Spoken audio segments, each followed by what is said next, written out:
Today we're going to take a look at a very inexpensive pedal, the BEHRINGER HEAVY DISTORTION. If someone proceeds to vape on this aircraft, you need to follow the emergency lights to the exit. What's up everybody, welcome to the channel. If you're new here, my name's Taylor and I do all sorts of guitar related stuff like this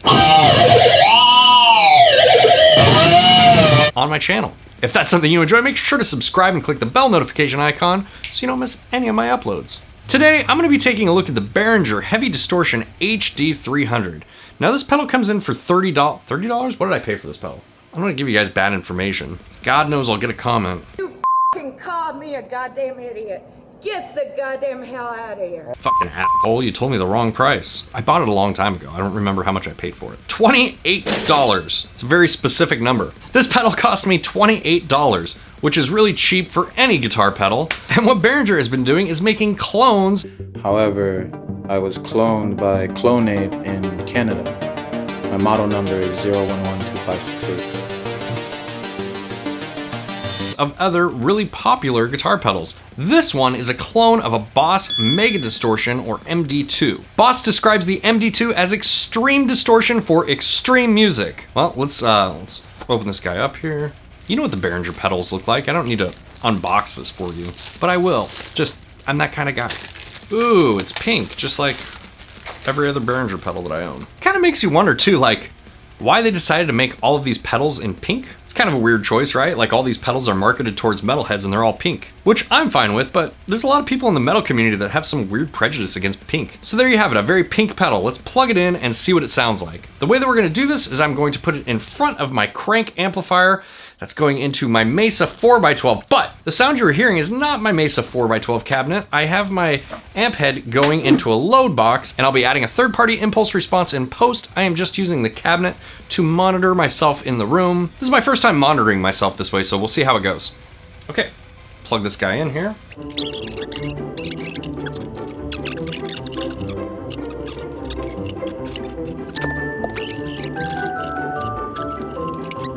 Okay, I got this all hooked up, but in order to demonstrate an extreme pedal, I'm gonna need an extreme guitar.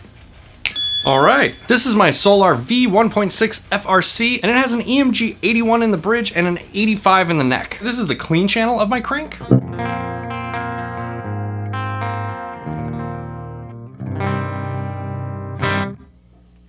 Let's engage the pedal.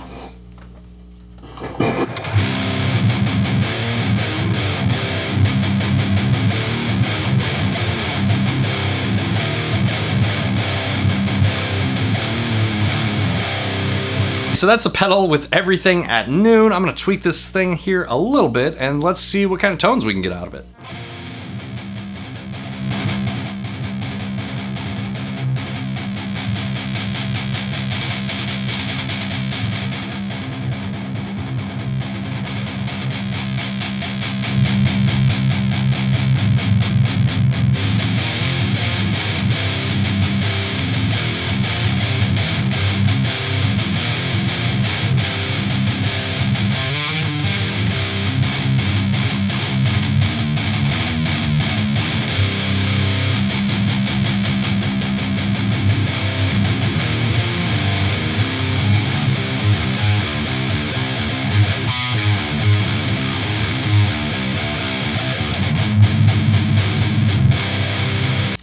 Jesus.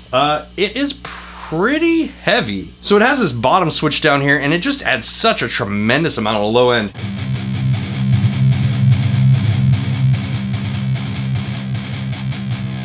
And even this tone knob here really changes the tone pretty dramatically, so it's actually better to ride that thing pretty close to in the middle. I have it a little bit high, but not much. It's pretty much right in the middle there. And let's back off this distortion here.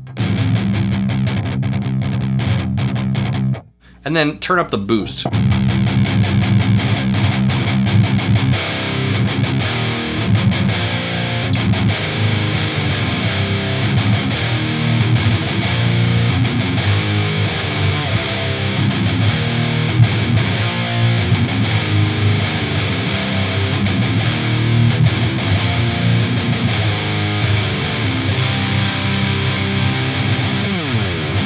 I really like the way this pedal sounds so far, which is super surprising being that it's plugged into the front of my amp on a clean channel. That's typically not the way that I would use a distortion pedal, and I'm pretty surprised at how good this sounds just plugged into the clean channel like that. But what about if we plug this into the effects loop return and use it as a preamp? Let's do that real quick.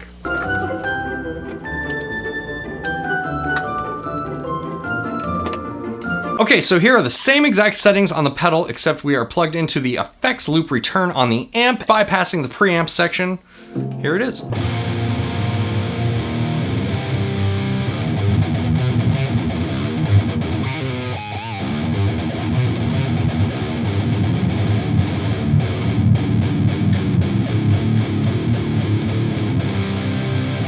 It's just very bassy and undefined, so let's tweak this guy here a little bit.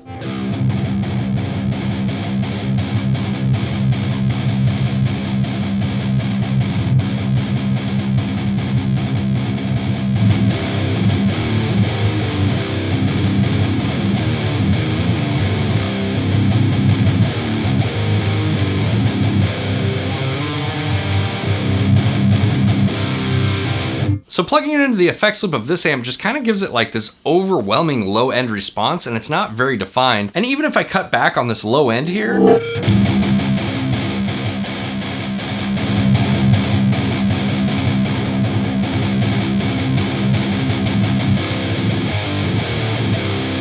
it doesn't really help tighten it up or define it at all. And same thing with the tone control.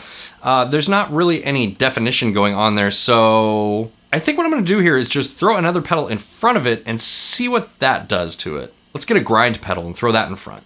Oh look, I just happen to have it right here. Okay, so this eyesore of a pedal setup here is a fort and grind running in front of the heavy distortion pedal. And let's check it out.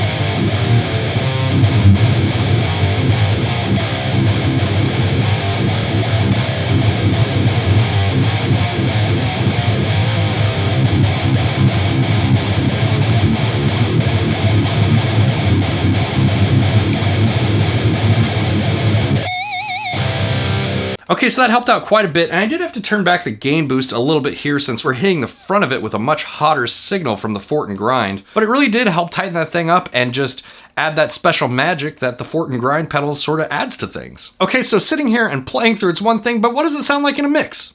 Let's check that out.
Alright guys, what are your thoughts on the Behringer Heavy Distortion? Do any of you own the Behringer Heavy Distortion or the Boss MD2? Let me know down in the comments below. As always, thank you so much to my patrons, and if you are interested in joining my Patreon, I'll leave a link for that in the description below. And if you like this video, make sure to hit the like button, consider subscribing, and I'll see you next time. Bye!